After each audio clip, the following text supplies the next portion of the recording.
Mga boss, good morning! Good day po! Mag-share lang po ako ng mga simpleng problema sa algebra mga boss. So, algebra.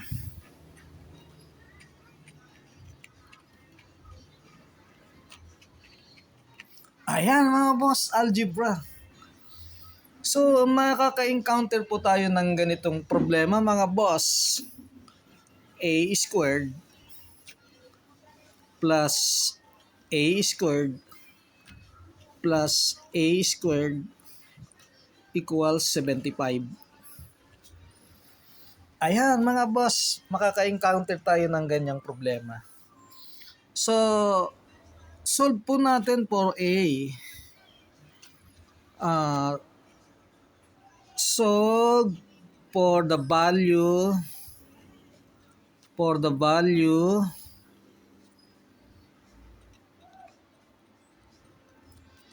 of A. Ayan. Yan, ayan A squared plus A squared plus A squared is equals 75. Hanapin natin kung ano yung value ng A na mag-i-equal sa 75. So ganito po yan, dahil may ganyan tayong equation. Addition po mga boss, A squared plus A squared plus A squared. So ibig sabihin, ito total lang po natin yan. Ilang A squared po meron? So 1, 2, 3. Tatlong A squared lang po pala yan mga boss. 3A squared equals 75. Ayan tatlong A squared lang pala yan pinag-total natin. 3A squared equals 75. Ngayon, meron pa pong isang rules ng equation. Dahil multiplication po ito multiplication, ibig sabihin, multiply natin yan. Yan. Multiply natin yung 3A squared sa equal 75. Isang rules ng equation, kung denominator ang isang value rito at ililipat natin sa kabila ng equation, magiging denominator na lang po siya mga boss. Ganito po A squared equals 75. Ilipat natin ito dito, magiging 1/3 na lang, 1/3 na lang siya boss. Ayan. Rules po ng equation yan. So, ibig sabihin, A squared equals 75 over 3.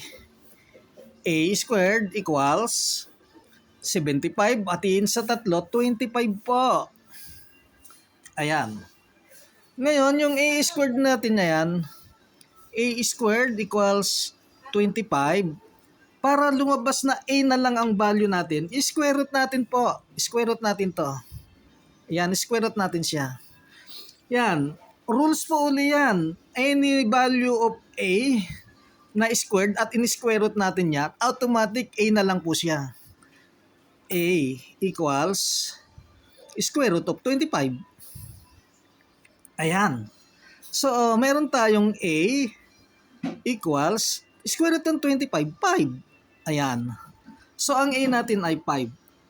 So, isubstitute natin yung dito sa A squared plus A squared plus A squared equals 75. So, yung value natin na yung kapalitan natin ng 5 yung value natin ng A. So, magiging 5 squared plus 5 squared plus 5 squared equals 75. So, ayan 5 squared, 25 po yan mga boss. Plus 25 plus 25 equals 75. So, yan po, 25 plus 25 plus 25 equals 75 po yan. Yan, napuno po yung typewriting natin mga boss. Sa isang solution pa lang ng kapirasong solution lang po yan ng kapirasong problema ng algebra. Yan, napuno po natin yung bond paper. Ayan. Ganyan lang po mga boss. Thank you. Salamat. Bye-bye!